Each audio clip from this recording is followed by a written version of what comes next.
السلام علیکم ورحمۃ اللہ وبرکاتہ۔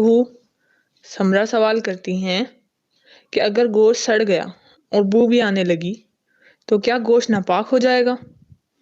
جواب حاضر خدمت ہے، اگر گوشت سڑ جائے اور بو بھی آنے لگے تو وہ نجس نہیں ہوگا، اگرچہ اس کا کھانا حرام ہے۔ بحوالہ سنی بہشتی زیور، باب نجاستوں کا بیان۔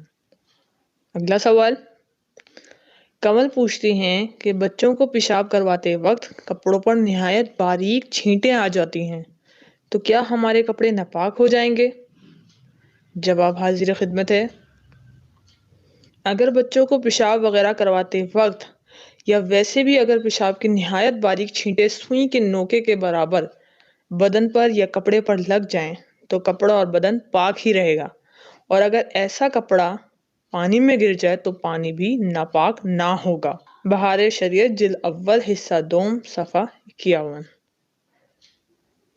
اگلا سوال، تابندہ سوال کرتی ہیں کہ بچے نے چٹائی پر پیشاب کر دیا تو اس کو کس طرح پاک کیا جائے گا؟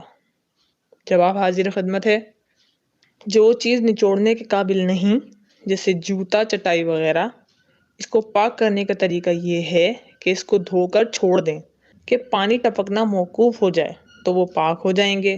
اسی طرح وہ کپڑا جو اپنی نازکی سے نچوڑا نہ جائے اسے بھی یوں ہی پاک کیا جائے گا۔ بہار شریعت جلد نمبر 2 صفحہ 107۔